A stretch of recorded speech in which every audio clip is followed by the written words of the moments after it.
మాచో hero Gopichand నటించిన తాజా చిత్రం భీమా. యాక్షన్ ఎంటర్టైనర్ గా రూపొందిన ఈ సినిమాకు కన్నడ డైరెక్టర్ ఏ హర్ష దర్శకత్వం వహించారు. శ్రీ సత్యసాయి ఆర్ట్స్ పతాకంపై ప్రముఖ నిర్మాత కె రాధామోహన్ భారీగా నిర్మించారు. ఈ చిత్రంలో ప్రియా భవానీ శంకర్, మాలవిక శర్మ హీరోయిన్స్ గా నటించారు. మహాశివరాత్రి పర్వదినం మార్చి 8వ తేదీన ఈ చిత్రం ప్రపంచవ్యాప్తంగా విడుదలవుతుంది. ఈ సినిమా గురించి హీరో గోపీచంద్ మాట్లాడుతూ, కోవిడ్ సమయంలో నాకు దర్శకుడు భీమా కథ చెప్పారు.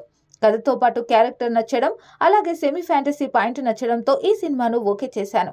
పక్కా కమర్షియల్ యాక్షన్ ఉంటుంది, మంచి రొమాన్స్ ఉంటాయి, ఎమోషన్స్ బాగా కనెక్ట్ అవుతుంది.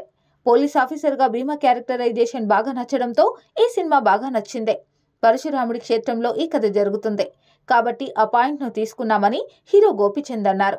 పాన్ ఇండియా కోసం సినిమా చేస్తే కుదరదు. పాన్ ఇండియా కోసం తీసిన సినిమాలు వర్క్ కాలేదు. కేవలం ప్రభాస్కు మాత్రమే వర్కౌట్ అయ్యాయి. అన్ని సినిమాలు పాన్ ఇండియా సినిమాలు కావు.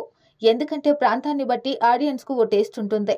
కథ బాగా ఉండి యూనివర్సల్ పాయింట్ ఉంటే అది పాన్ ఇండియా కావడానికి అవకాశం ఉంటుంది అని హీరో గోపీచంద్ చెప్పారు. సలార్ ఇద్దరు స్నేహితుల కథ నిజమే. ఆ సినిమాలో పృథ్వీరాజ్ సుకుమారన్ పాత్రలో నేను చేసి ఉంటే బాగుండేదేమో చెప్పలేను. ఎందుకంటే మా మధ్య ఆ బాండింగ్ ఉంది. కానీ ఆ సినిమాలో ప్రభాస్కు ఫ్రెండ్గా చేయడం అనేది డైరెక్టర్ చాయిస్. పృథ్వీరాజ్ సుకుమార్ కూడా బాగా చేశారు అని హీరో గోపీచంద్ చెప్పారు. ప్రభాస్తో సినిమా చేయాలని చాలా రోజులుగా అనుకుంటున్నాం.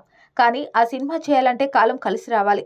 ప్రభాస్తో తప్పకుండా మూవీ చేస్తాను. అది ఎప్పుడనేది వేచి చూడాల్సిందే. తప్పకుండా ప్రభాస్తో సినిమా ఉంటుంది అని గోపీచంద్ తెలిపారు.